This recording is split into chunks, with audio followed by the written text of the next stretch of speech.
আমি এইটো butterfly keychain বনাব শিকিম একেবাৰে ইজি হয় অকল ডাবল ক্ৰোচে আৰু চেইনেৰে বনাব লাগিব এইটো জাস্ট দুটা ষ্টিচ লাগে আৰু ভিডিওটো আৰম্ভ কৰাৰ আগত চেনেলটো সাবস্ক্ৰাইব কৰি দিব বলক পিছে আজি ভিডিওটো আৰম্ভ কৰোঁ বাটাৰফ্লাই keychain বনাব আমাক লাগিব এটা পিচ কালাৰৰ yarn wool আৰু হোৱাইট কালাৰৰ এইটো অফ হোৱাইট কালাৰৰ yarn 4 ply yarn আৰু এইটো মই 3 mm crochet hook লৈছোঁ ফাৰ্ষ্টতে আমি এটা স্লিপ নট বনাব লাগিব মানে এটা সিম্পল গাঁঠি এটা এইটো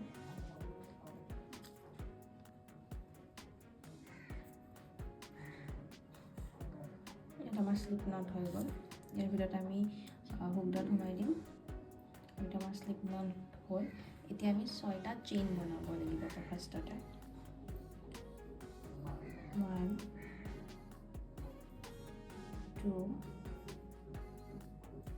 3 4 5 আৰু 6 এতিয়া আমাৰ 6টা চেইন হ'ল আমি ফাৰ্স্ট চেইনটোত হুকডাল ভৰাই দিম এইটো ফাৰ্স্ট চেইন হয় ইয়াতে হুকডাল ভৰাই স্লিপিং নট এটা কৰিম মানে নহয় সৰি স্লিপ ষ্টিচ মানে এই হুকডালৰ পৰা যে yarnটো আনিলোঁ এইটো আমি এই আগৰ লুপটোৰ ভিতৰত সোমাই দিব এনেকৈ এইটো মানে গাঁঠি এটা খাই গ'ল এতিয়া আমি 3টা চেইন কৰিম 1 2 3 3টা চেইন হ'ল এতিয়া এই মাজৰ যোনটো গ্যাপ আছে মাজৰ যোনটো ৰিং এই গ্যাপটোত আমি ডাবল ক্ৰোচে কৰিব লাগিব ডাবল ক্ৰোচে কৰিব এবাৰ এনেকৈ হুকডালত ঊলটো এনেকৈ মেৰাই ল'লোঁ ইয়াৰ ভিতৰত সোমাই দিম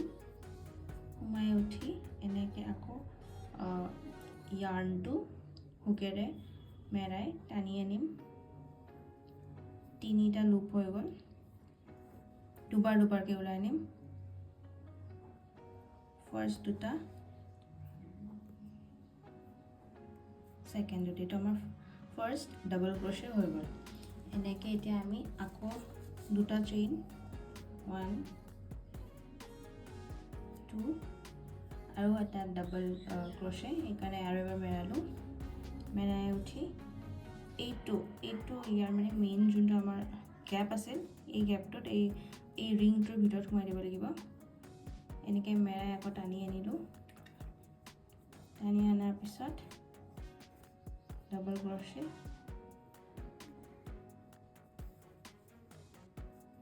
এইটো ডাবল ক্ৰোচে হ'ল দুটা হ'ল আৰু এবাৰ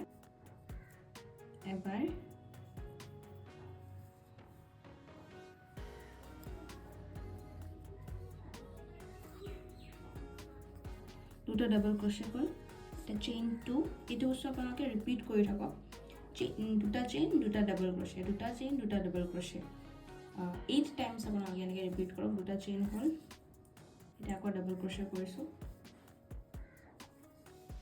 1 আৰু এটা ডাবল ক্ৰোচে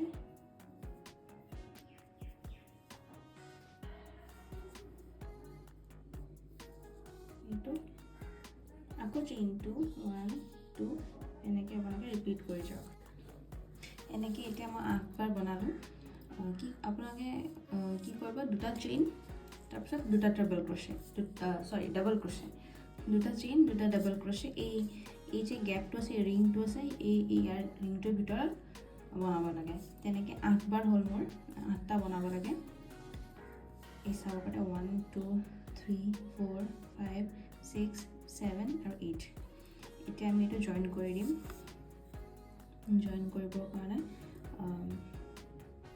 চেইনৰ ভিতৰত সোমালোঁ সোমাই উঠি এনেকৈ জইন কৰি দিলোঁ স্লিপিং নেট বনালোঁ এতিয়া আৰু এবাৰ চেইন ভালকৈ সিকিউৰ কৰিব আৰু এবাৰ চেইন বনাই কাটি দিম এইটো আমি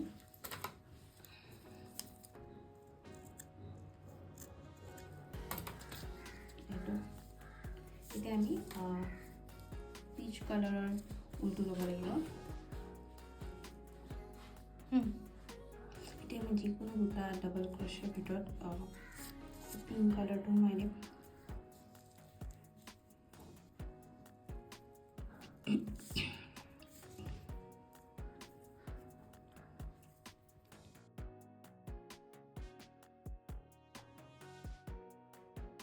দুটা ট্ৰেভেলাৰৰ মাজত পিংক কালাৰ ঊল লৈ কিনে এনেকৈ গাঁঠি এবাৰ লগাই দিবা।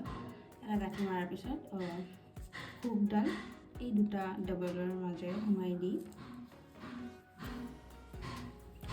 ঊলটো পিংক ঊলটো টানি আনি চেইন এটা কৰি দিবা। এতিয়া মানে এইটো চিকিউৰ হৈ গ'ল, গাঁঠি খাই গ'ল আৰু এতিয়া খুলি নাযায়। এতিয়া আমি নেক্সট এই গেপটোত মানে এইটো দুটা ঊল আৰু এইটো গেপ আছিলে, আকৌ দুটা ঊল গেপ, এই গেপটো হৈছে দুটা চেইন যে কৰিছিলোঁ আমি তাৰ গেপ। এই গেপটোত আমি 6টা ডাবল ক্ৰচে কৰিব লাগিব। 1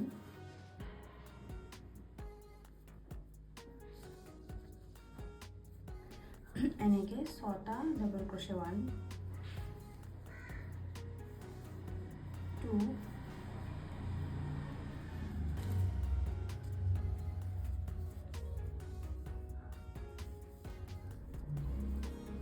3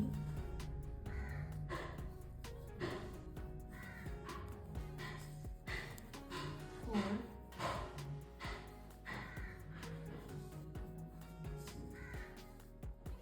5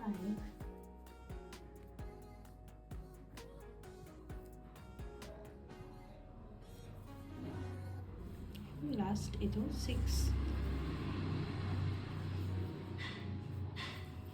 এতিয়া আমি দুটা চেইনৰ মাজত এই দুটা ট্ৰেভেলৰ মাজত এটা গাঁঠি মাৰিম আকৌ। সেইকাৰণে স্লিপিং নট এটা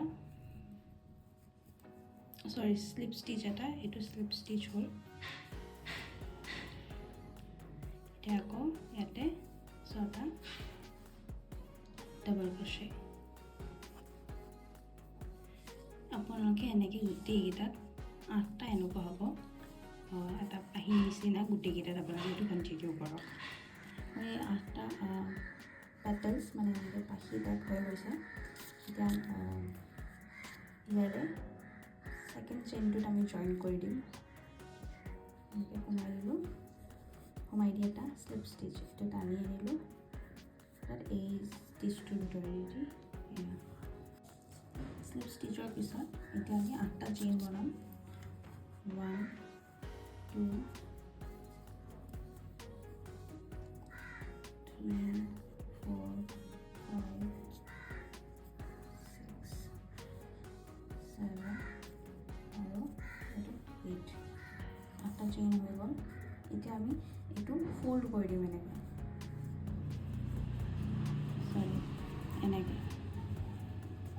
যাতে মানে দুটা দুটা পেটেলছ এনেকুৱাকৈ হৈ থাকে। মনত ৰাখিব এইটো উল্টা এনেকৈ কৰি নিদিব। এইখিনি বস্তু চাবচোন, এই চেইনটো এনেকৈ যেনেকৈ বনাই আছিলোঁ তাৰ এনেকৈ কৰি দিলে,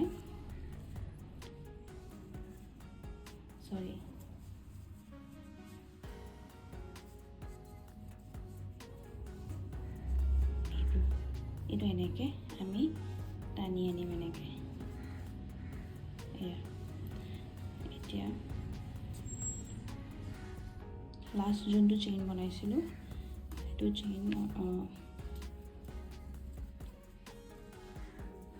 চেইন এয়া আমি এইটো এনেকৈ মেৰাই দিওঁতে চেইন আমি য'ত বনাইছিলোঁ তাতে আমি আকৌ আহি পাওঁ এইখিনিত। এতিয়া আমি চেইনটোৰ ভিতৰত এটা স্লিপ ষ্টিচ দিম। চেইনটো এনেকৈ ভিতৰত স্লিপ ষ্টিচ দিব। ঊলটো মেৰাই টানি আনিলোঁ, এটা স্লিপ ষ্টিচ হ'ল। এটা আৰু এটা চেইন দিলে এইটো চিকিউৰ হৈ যাব। চেইনটো দিলোঁ, এতিয়া আমি এইটো কাটি দিম।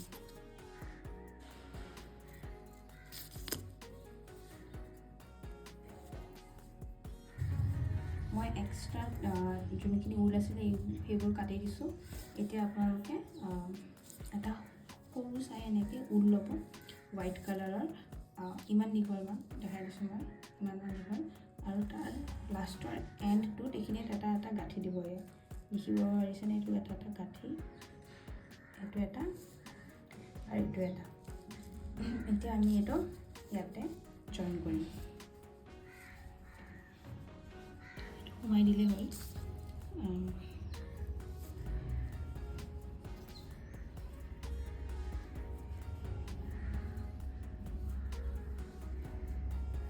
সোমাই দি এটা কাটি দিম।